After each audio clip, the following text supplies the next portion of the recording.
Good evening, everyone. My name is Tara Broom, and I'm the Assistant Registrar of Admission and Academic Services here at the University of King's College. And on behalf of our faculty, staff, and students, I'd like to welcome you to our postgraduate open house this evening. For those of you who are unfamiliar with Halifax, it's located in Nova Scotia, which is on the east coast of Canada. Halifax is the biggest city east of Montreal and has an approximate population of 400,000 students. King's is the oldest chartered university in Canada. Founded in 1789, we are known nationally and internationally for our postgraduate and graduate programs in the humanities as well as journalism. Here's what you can expect to hear from us this evening. Starting at 7 o'clock, we're going to meet with Professor Stephen Kimber, who's going to take us through an overview of our fine arts, our new Master of Fine Arts program in creative nonfiction. At around 8 o'clock, we're going to meet with Kelly Tohill, who's going to take us through the finer points of the Bachelor of Journalism one-year program and our Master of Journalism program. And I will be here, of course, all evening to take you through the points of admission and registration. And we do encourage you to ask questions throughout this open house, as we will be receiving those and answering them live. So this evening, we are fortunate to begin our programming with our new Master of Fine Arts in Creative Nonfiction. And I have with me this evening Professor Stephen Kimber, who is both our graduate coordinator and the creator of this program. Stephen Kimber has been teaching here since 1983. He's an award-winning writer, editor, and broadcaster who has had work published in most major newspapers and magazines. He writes a weekly column for the Halifax Metro and is the author of 8 books, including his newest one coming out, which is a narrative nonfiction work, What Lies Across the Water, the Real Story of the Cuban Five. Welcome. Thank you so much for being with us this evening. Thank you very much, Tara. Excellent. So why don't we start with a description of what creative nonfiction is? Well, basically, creative nonfiction involves taking the tools that novelists use, that fiction writers use, plot, character, scenes, dialogue, all of those sorts of things, and applying them to a real-life situation to tell a true story using the same kind of things that people would use to tell a fictional story. Because it's true, it in a way makes it more powerful, right? So, but it's still using those same techniques, and you see it in magazines like the New Yorker, Vanity Fair, or the Walrus in Canada, and also you'll find creative nonfiction in all sorts of books, which is sort of our focus. But if you think even of a movie like Lincoln, which is a popular movie right now, and you think that's based on a part of a creative nonfiction book about the life of Lincoln, the biography of Lincoln during that period when just before his assassination, when he was passing the 13th Amendment. So, you know, that's an example of creative nonfiction. Excellent. And so what made you think of launching a degree in narrative nonfiction, and why now? Well, King's has a long connection with creative nonfiction. We do tend sometimes to call it narrative nonfiction, and we're trying to get over that. But there are lots of different names for these sorts of programs. Creative nonfiction is the one that is sort of generally accepted these days. But we have a long history of teaching that in the King's School of Journalism. And King's as a university is a very interdisciplinary kind of place. So you know, this is not a journalism program. It's a program that is designed to attract students who might have taken a first degree in history or English or political science or science. You know, any of the disciplines that you can think of, you can then come to us and do a creative nonfiction second degree that will allow you to focus some of the training that you've had in the past on writing an actual creative nonfiction book. We just thought it was time. It is the most growing genre of writing in North America right now. It's the most increasingly popular genre of writing. And it's getting a lot of buzz and feedback. Even in the admission office, I notice we're getting a lot of questions already, even though the program is so young and so new. That's a good thing. Yeah, exactly. So we have a question here from Krista, who is asking, is this something that can be done part-time? The answer is yes. you have to be a good time manager to make it work. I know that I took a program similar to this a number of years ago, and I had a full-time job and a family and all of that sort of thing. And so it meant getting up early in the morning or working a little later at night. But yes, you can do it because the program is based where you are. You can continue to live and work wherever you are, and you come to a certain number of residencies, and then you work off-site with a mentor. So it's definitely possible to do it and continue with your career and your life at the same time. Yeah, what is the breakdown of the program? What can people expect as they move through? It's a 2-year limited residency program. So you come in for your first residency in August. It's a 2-week residency here at King's on the campus, beautiful campus of King's College. Yes. And we will put you through an intense 2-week workshops, panels, discussions, readings, all sorts of things. You will get to meet your first semester mentor, and you'll work with that first semester mentor during the 2 weeks of the residency. But you'll also get to attend faculty lectures, readings. You'll do some readings of your own from your own work in a public sense, because that's part of being a creative nonfiction writer, in a sense, is to be able to go out there and be a kind of public person from time to time. So that will be the summer residency. Then you'll have met your mentor, and you'll have made a deal and a contract with your mentor. What work are you going to do over the fall? What are the deadlines for that work? How many submissions are you going to make during the fall semester? What kind of response are you going to get from your mentor? Is it going to be written responses? Is it going to be email, phone, combinations thereof? You will work out that kind of arrangement with your mentor. So you spend the fall working, first of all, on your book proposal, which is one of the 2 things that you end up with out of this degree.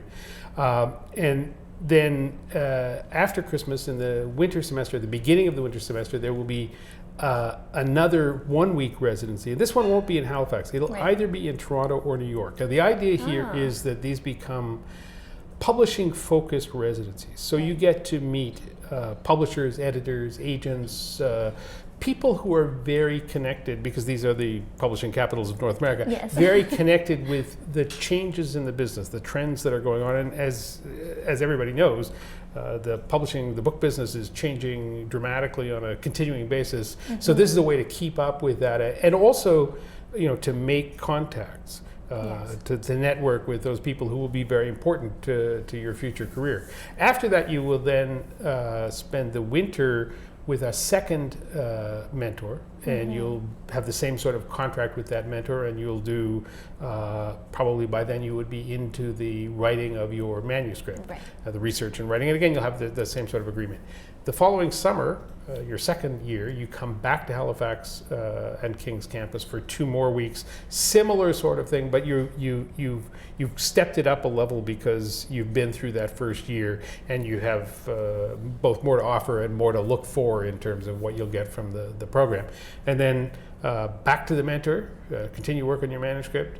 The second residency, if you went to the Toronto residency in your first year, you go to the New York residency in your second year. So between that, you will get both of those residencies in the course of the 2 years. Excellent. And then you finish off your mentorship, the 4th mentorship in that winter term, and you should come out of the program with not only a degree, but also a professional book proposal. And nonfiction books are really sold on the basis of proposals more than in fiction. You write the whole book and then you pitch it. Well, in nonfiction, you're really dealing with book proposals. So you do that, and you'll have a substantial enough chunk of your finished manuscript that you can take that to a publisher, and hopefully fame and fortune is yours, or something like that. And that's wonderful, because there are so many people out there who are dying to write their book, and this sounds like it's going to be good motivation and a really good supportive atmosphere in which to do that. I think that there's sort of 2 things to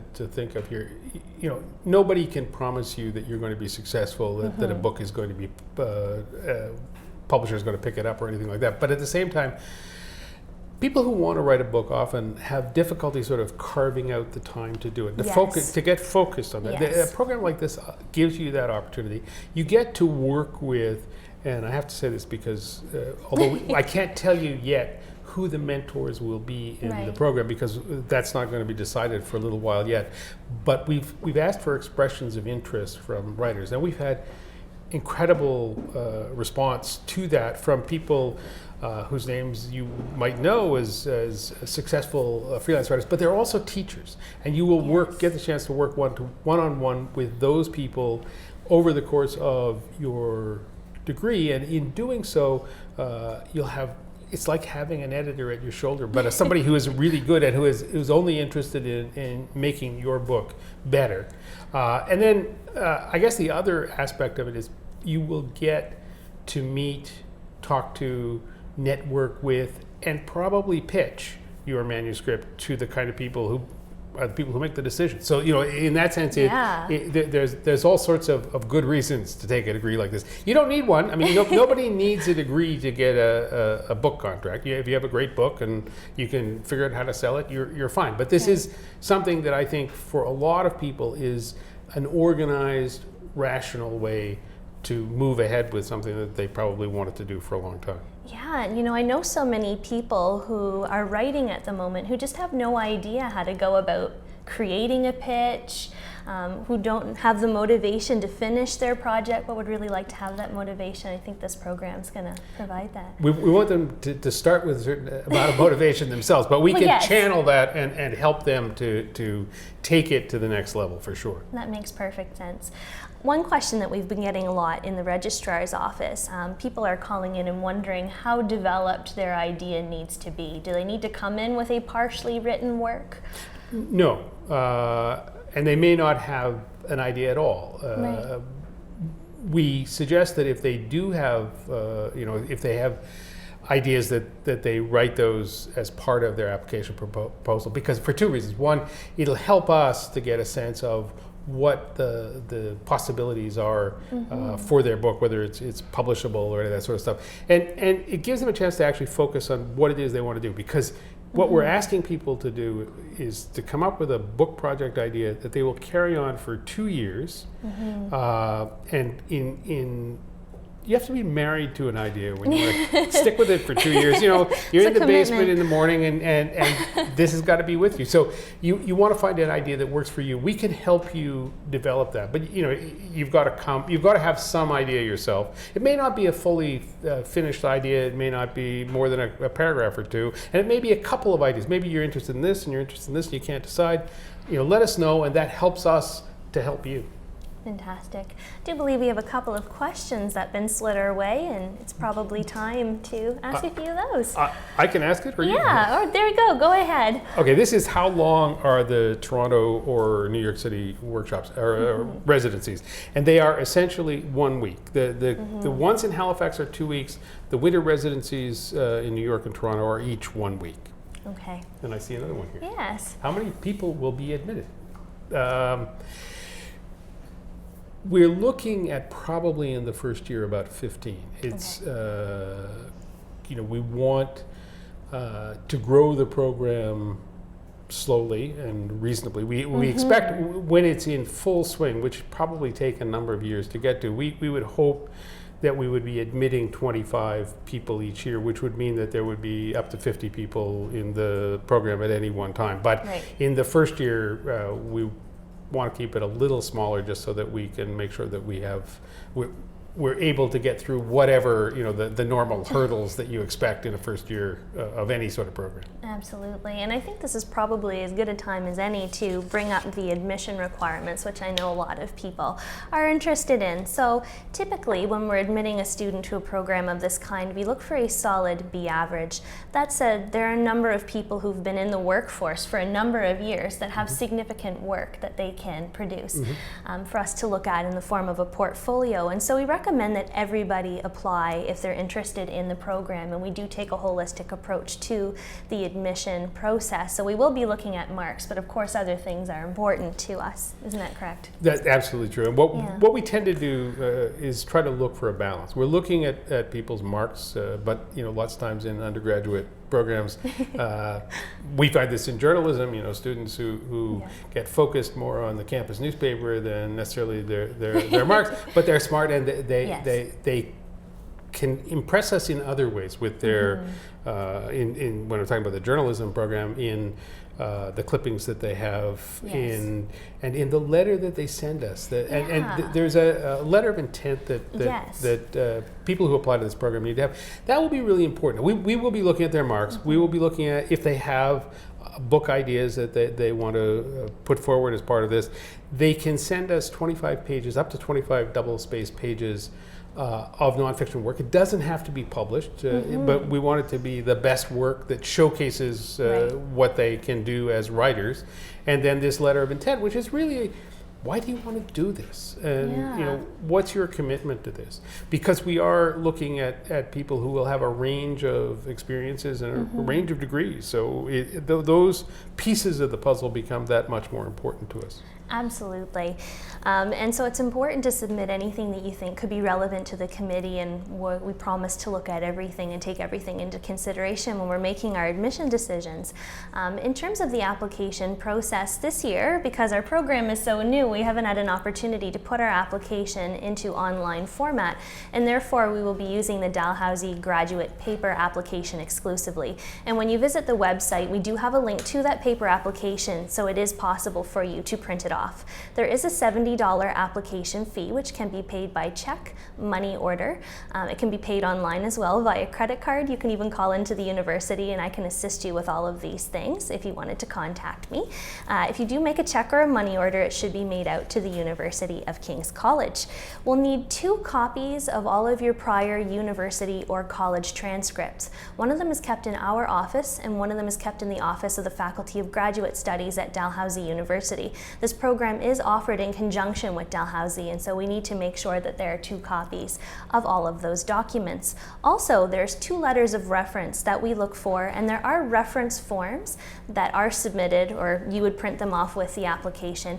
It is important for your references to fill out those forms. That's very important to the Faculty of Graduate Studies. It is okay for people to submit letters in conjunction with those forms, but it is important for those forms to be filled out.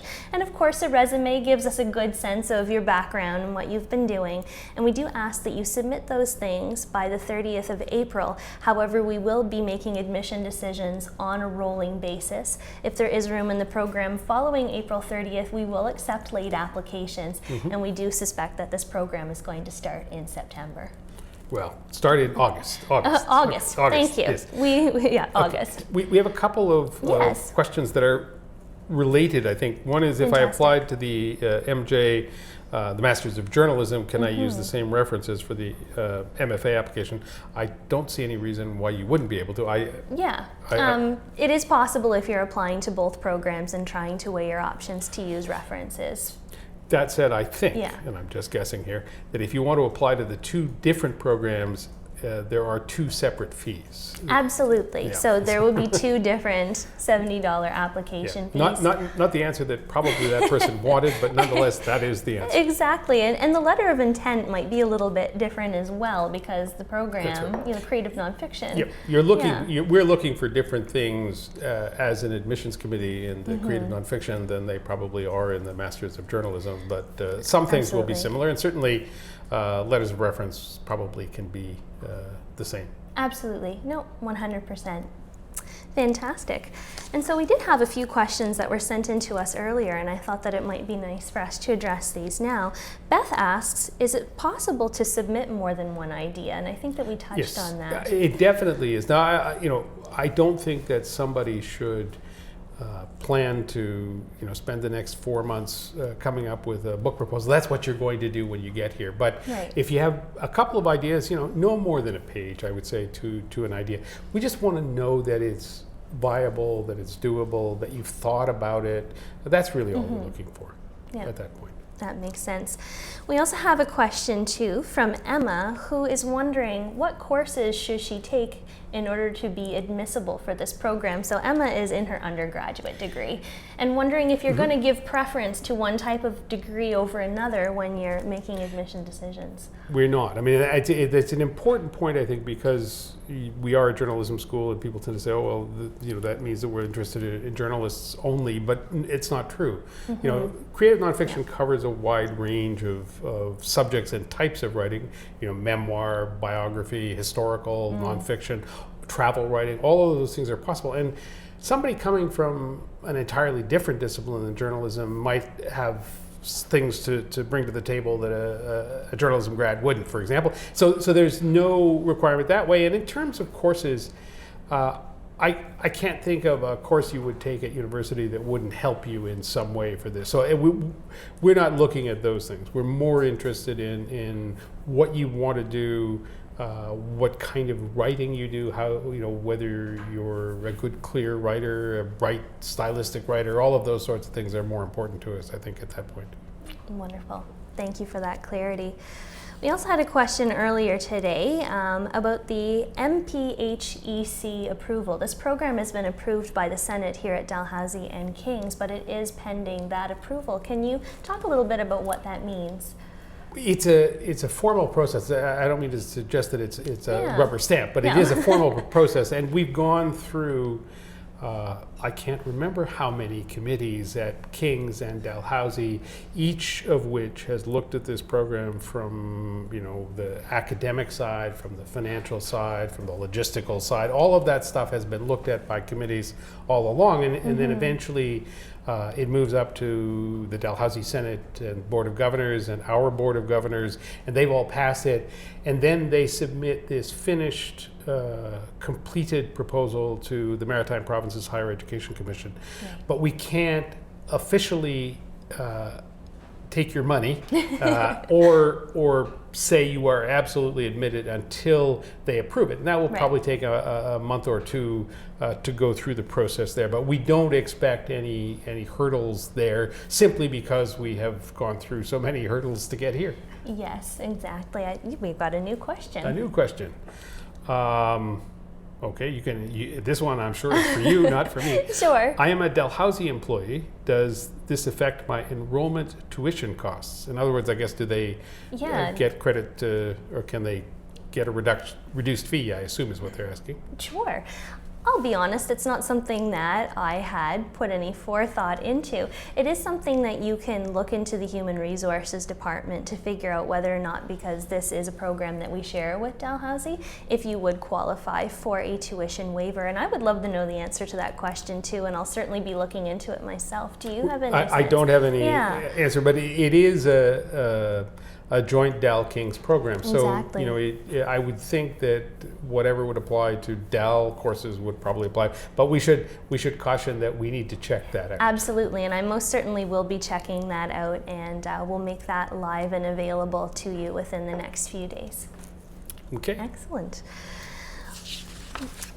Any other questions there? I think that pretty much answers all of the questions that have come from our audience, but I do believe that more are coming over the live stream, and so we're just waiting to get those. I guess what I'll ask is, what kind of student do you think is going to do well in this program?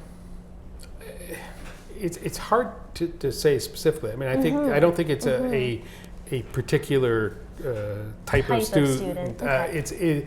It's somebody who likes to write, who likes to tackle a subject. It doesn't have to be a serious subject, but and will spend the time.